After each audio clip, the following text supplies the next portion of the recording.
tu n'es pas satisfait de la vie que tu mènes actuellement, ce n'est pas la faute de tes parents, ni de ton pays, et encore moins de la société. C'est ta responsabilité totale. Et tant que tu refuseras d'assumer cette responsabilité, tu resteras au même niveau, avec les mêmes résultats, les mêmes frustrations et la même vie. Tu dois comprendre une vérité très simple. On n'obtient pas une vie supérieure avec une identité de médiocre. Tu peux travailler dur, tu peux espérer, tu peux prier.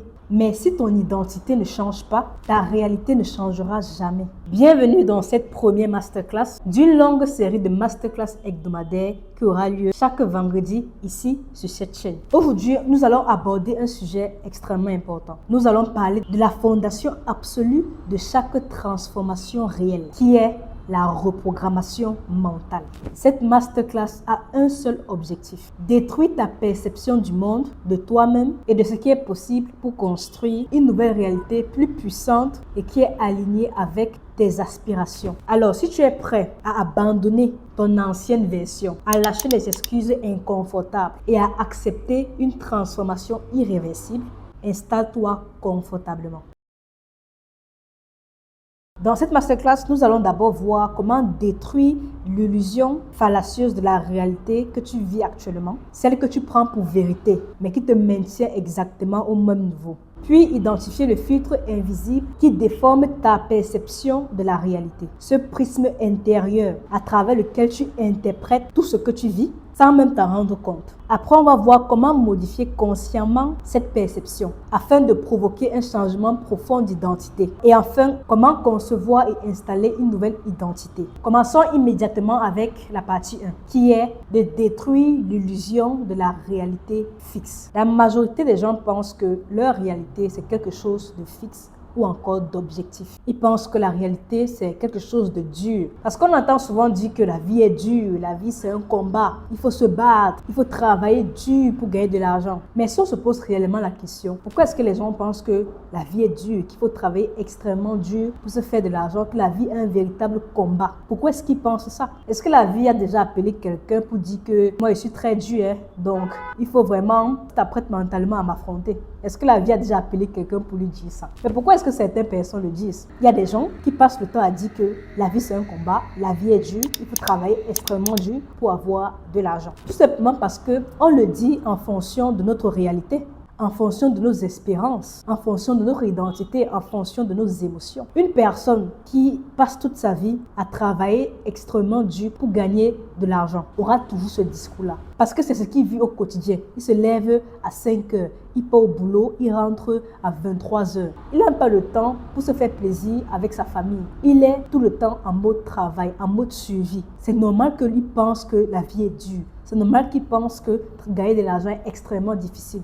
Et naturellement, il aura tendance à le répéter aux autres. Parce que c'est sa réalité. C'est sa réalité en fonction de son expérience. Tu dois comprendre quelque chose d'extrêmement important. La réalité en elle-même n'a pas de sens. C'est l'être humain qui donne un sens à la réalité. Et c'est justement pour cette raison qu'une situation peut arriver à deux personnes différentes, mais ces deux personnes vont sortir avec des résultats ou encore des conséquences différentes. Prenons un exemple simple avec la pluie. Disons qu'il pleut. Pour certaines personnes, la pluie va rendre leur journée mauvaise, mais pour d'autres personnes, cette même pluie va rendre leur journée bonne.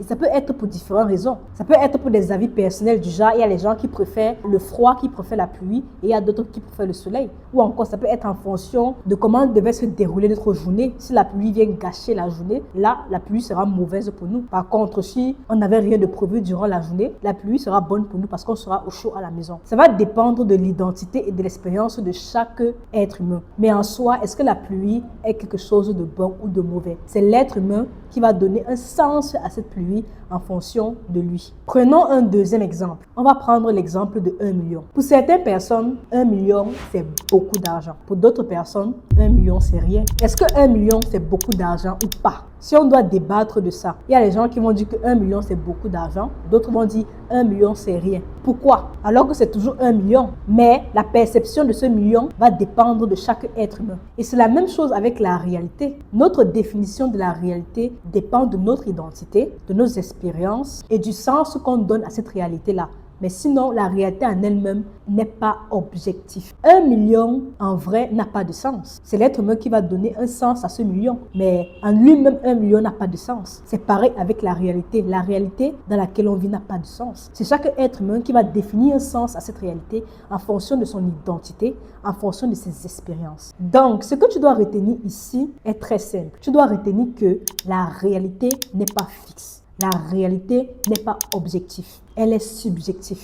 En d'autres termes, ce que tu vis actuellement dans ta vie n'est pas défini et tu as le pouvoir de le changer. Si aujourd'hui dans ta vie, tout va mal, si aujourd'hui tout va mal dans ta vie, tu n'arrives pas à atteindre des objectifs, tu mènes une vie extrêmement difficile et ou encore tu penses même que la vie est difficile et que tu ne peux pas accomplir un certain nombre de choses, sache que cette réalité que tu as est subjective. Et tu peux le changer. Ce n'est pas fixe. Tu peux le changer, tu peux l'améliorer, tu peux le modifier. Si aujourd'hui tu penses que 1 million est beaucoup, demain tu peux devenir cette personne qui pense que 1 million est petit. Tu as le pouvoir de changer ça. Si aujourd'hui tu penses que l'argent est extrêmement difficile à gagner, demain tu peux devenir cette personne qui pense que l'argent est facile à gagner. Si aujourd'hui tu penses qu'on ne peut pas réussir en Afrique, demain tu peux devenir cette personne qui a réalisé des choses exceptionnelles en Afrique. Et ainsi de suite pour tout ce que vous voulez accomplir dans votre vie.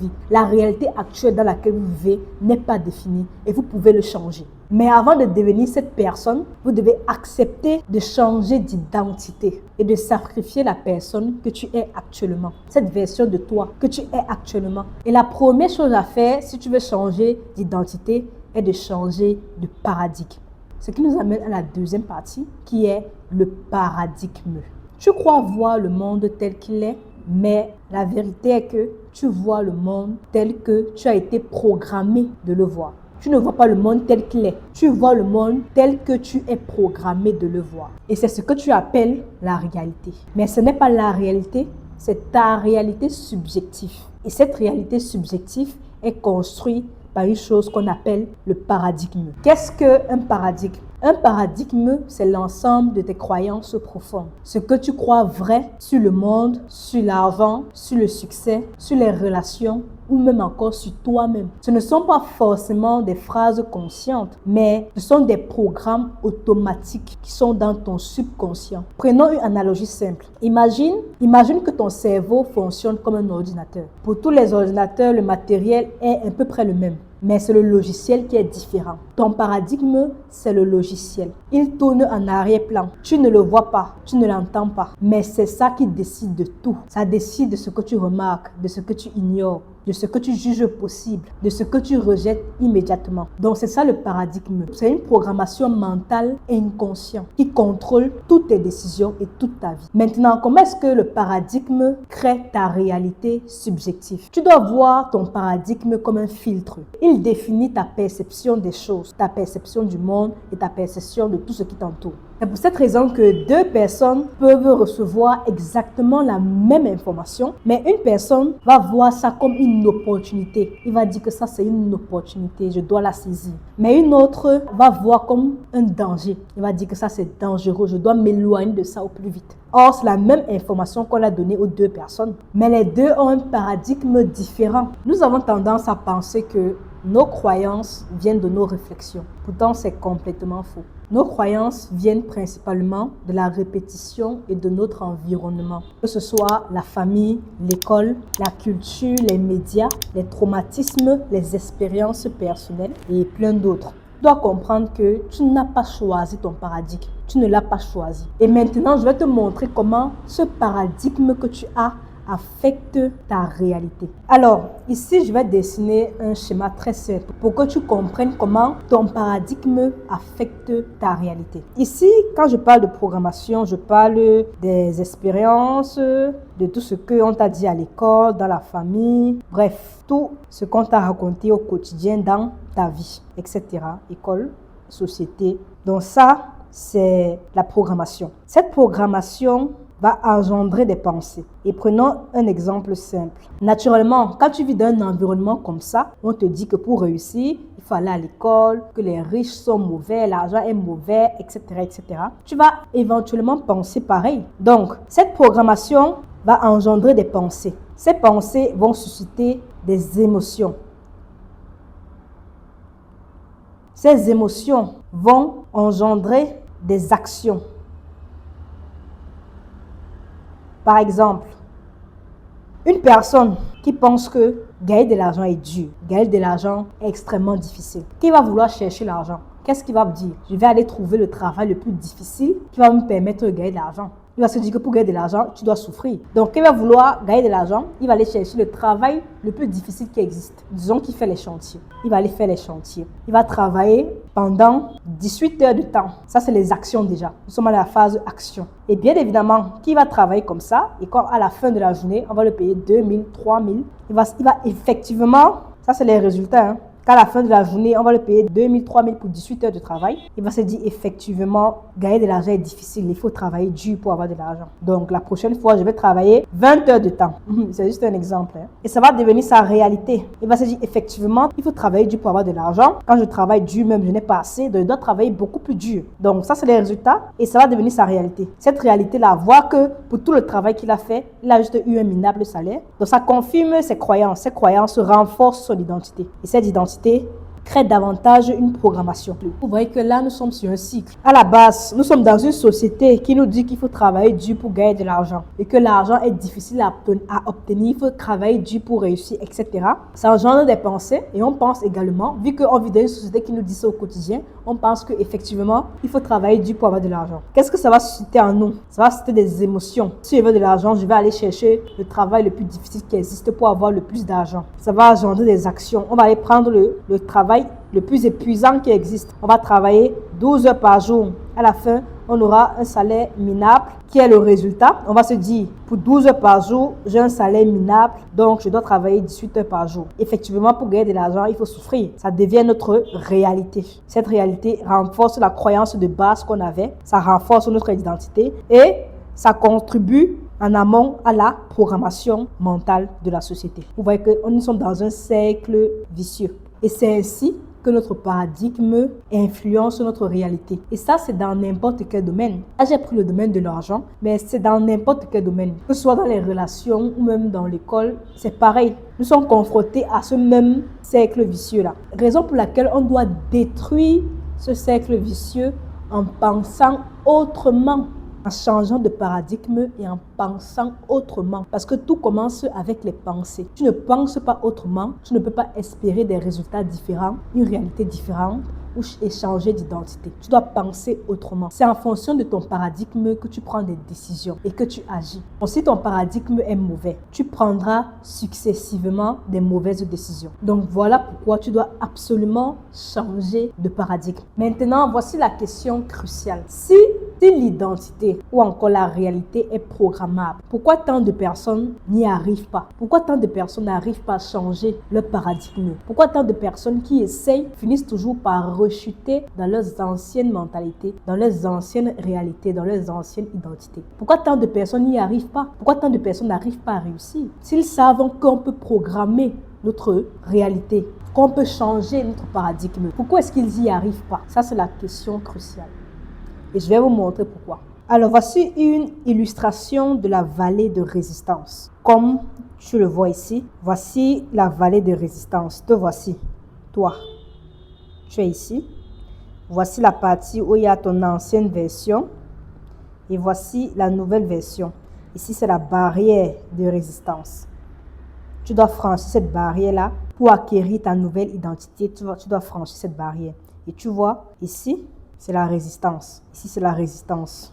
Tout ça, c'est la résistance. Voici ce que tu dois traverser. Tu dois traverser cette vallée-là afin d'adopter ta nouvelle identité. Alors, maintenant, pour traverser cette vallée, ce n'est pas facile. Parce que pour traverser cette vallée, tu devras faire beaucoup de sacrifices. Tu devras mettre en place des actions indispensables pour réussir. Et dis bien indispensables. Parce que tout ce qui est dans cette vallée est fait pour te maintenir dans ton ancienne identité. Et dis bien, tous les obstacles, tous ces traits-là, ce sont les obstacles. Tous les obstacles qui sont sur cette vallée sont faits pour te maintenir dans ton ancienne identité. Tous les obstacles qui sont là, c'est pour te maintenir dans ton ancienne identité.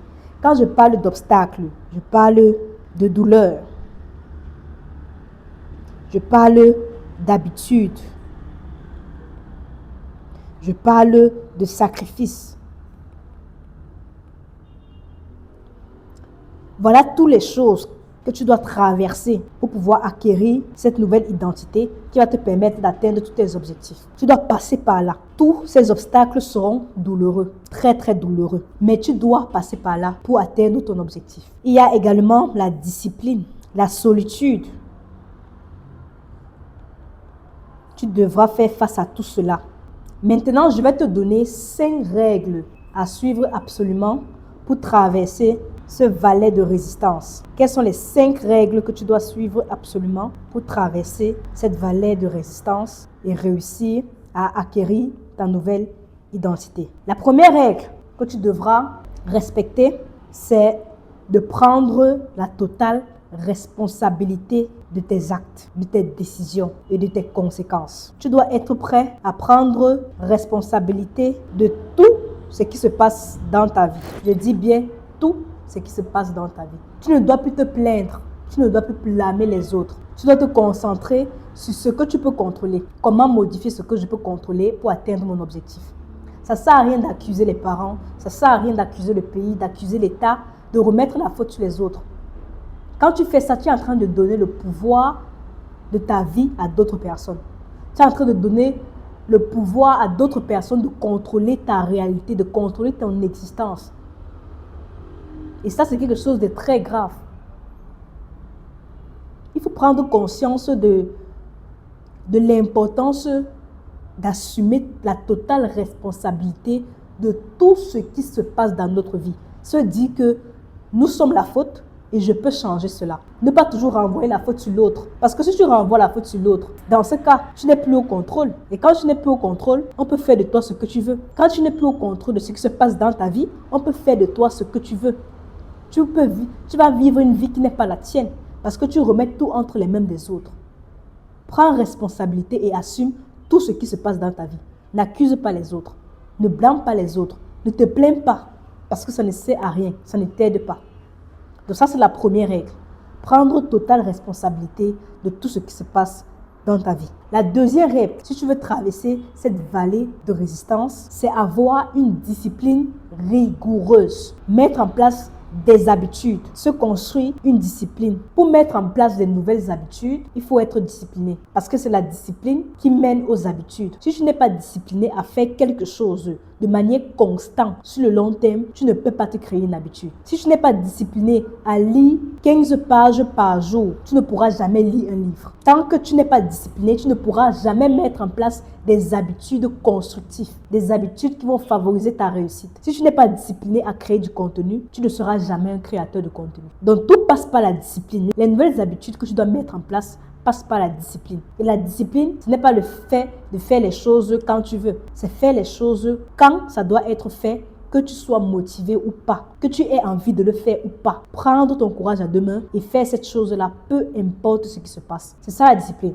Aujourd'hui, tu brosses tes dents chaque matin. C'est une habitude qui a été installée par une discipline au quotidien. C'est pareil avec n'importe quelle habitude qu'on veut mettre en place. Tu dois installer la discipline au quotidien et naturellement, ça deviendra une habitude. Donc, pour traverser la vallée de résistance, tu dois être discipliné. C'est indispensable. La troisième règle à respecter, c'est être prêt à faire des sacrifices. Tu dois comprendre dans cette vie que on n'obtient rien sans perdre rien. Rien ne se perd dans cette vie, tout se transforme. Et c'est pareil avec ton identité. Pour acquérir une nouvelle identité, tu dois sacrifier l'ancienne identité. Oui. Si tu avais l'habitude de passer des heures à scroller sur TikTok, à ne rien foutre, tu devras arrêter et sacrifier ça.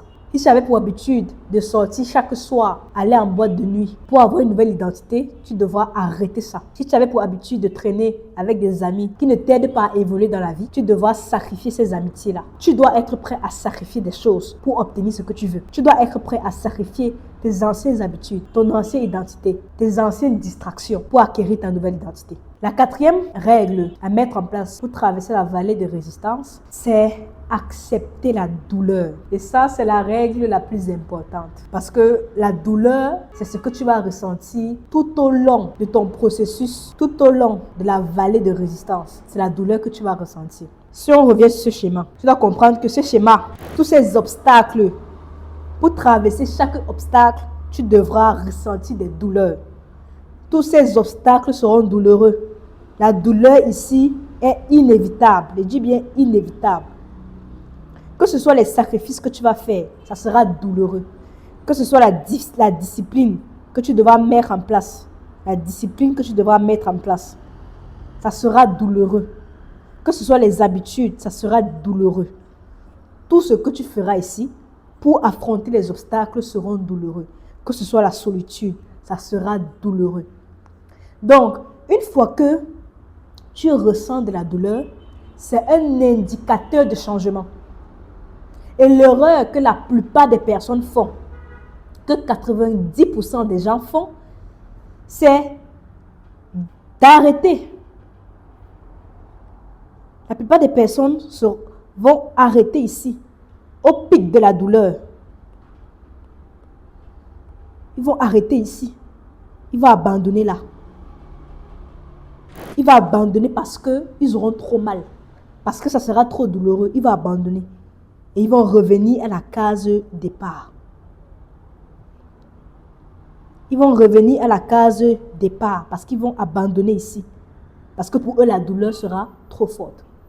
C'est ça l'erreur que les gens commettent. Ils abandonnent avant d'avoir traversé la barrière. Ils n'arrivent plus à supporter la douleur de la discipline. Ils n'arrivent plus à supporter la douleur des sacrifices. Ils n'arrivent plus à supporter la douleur de la solitude. Ils abandonnent. Ils reviennent à la case départ.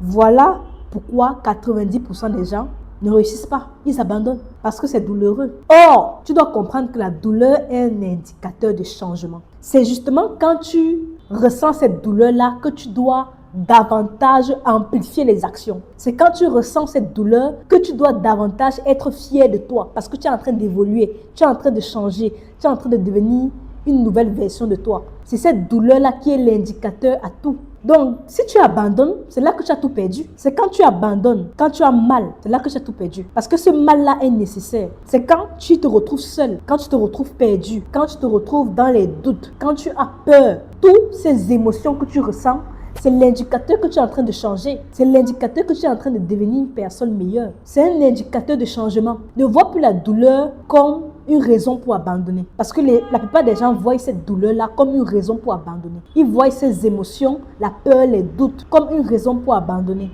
Au contraire, ça doit être une raison pour amplifier tes actions, pour faire plus. Quand tu ressens cette douleur-là, désormais, dès que tu es dans ton processus de changement, dès que tu es en train de traverser ta vallée de résistance, dès que tu es en train d'affronter les obstacles, dis-toi que chaque fois que tu ressens une douleur, c'est une indication de changement. C'est une indication d'avancement, de progrès. C'est une indication de progrès. Dès que tu ressens ça, fais plus. Dès que tu ressens cette douleur, amplifie les actions. Fais plus. Ne te décourage pas. Et enfin, passons à la dernière règle pour traverser la vallée de la résistance. La dernière règle, c'est tout simplement de fixer des standards. Un standard minimum non négociable. Fixe-toi des standards. Fixe-toi un minimum à ne jamais aller en dessous. Je vais prendre un exemple simple. Si par exemple, ton objectif, c'est de faire 1 million le mois, c'est un exemple. Tu dois te dire que je ne dois jamais, au grand jamais, aller en dessous de 500 000 le mois. Ça, c'est un exemple. Si ton objectif, c'est par exemple 1 million, je ne dois jamais aller en dessous de 500 000 le mois. Je dois tout faire pour que si je ne gagne rien durant un mois, c'est 500 000. Fixe-toi des standards minimums dans tout ce que tu vas accomplir. Fixe-toi des standards minimums. Si ton standard minimum, c'est lire au moins une page par jour, disons que ton objectif, c'est lire 15 pages par jour d'un livre. Ton standard minimum, c'est peut-être lire une page par jour. Tu dois tout faire pour lire au minimum une page par jour. Ton objectif, c'est 15 pages par jour, mais tu dois tout faire pour lire au minimum. Si tu ne lis pas de livres, tu dois lire au minimum une page par jour. C'est ça les standards. Fixe-toi des standards minimums parce que c'est les standards minimums qui vont déterminer si tu vas accomplir tes objectifs ou pas. Fixe-toi des standards minimums dans tous les domaines, dans toutes les actions à faire.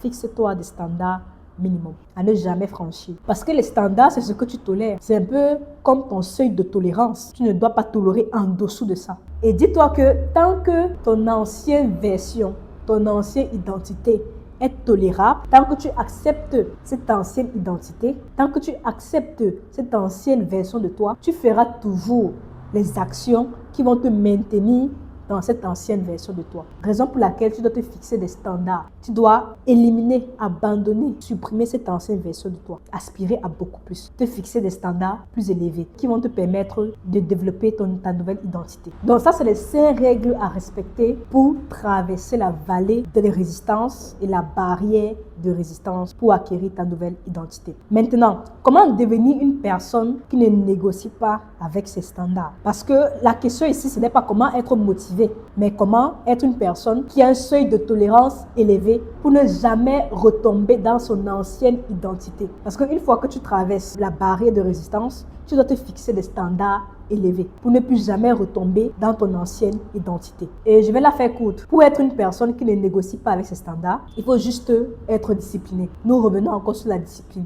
Parce que la discipline, c'est la base de tout changement. La discipline, c'est la base de tout changement. Le changement d'identité ou le changement de réalité ou l'atteinte des objectifs, la discipline, c'est la base de tout. Donc la discipline doit faire partie de ton identité. Tu ne dois pas négocier avec la discipline. Si tu es une personne disciplinée, tu peux réaliser n'importe quoi. Parce que la discipline peut tout engendrer. La discipline peut tout engendrer. Donc tu dois comprendre cela et travailler énormément sur ta discipline. Maintenant, prenons quelques secondes pour regarder le chemin qu'on a parcouru ensemble dans cette masterclass. Durant cette masterclass, tu as compris que la réalité n'a aucun sens en elle-même. Ton expérience de la réalité est une projection. Cette projection passe par ton paradigme. Ton paradigme est fait de croyances. Tes croyances construisent ton identité. Ton identité dicte tes standards. Tes standards créent des actions et tes actions produisent ta réalité. Au bout de cette masterclass, tu as compris que la réalité n'est pas quelque chose qu'on subit. C'est quelque chose qu'on conçoit. La réalité se conçoit avant même de la vivre. Et tant que tu ne conçois pas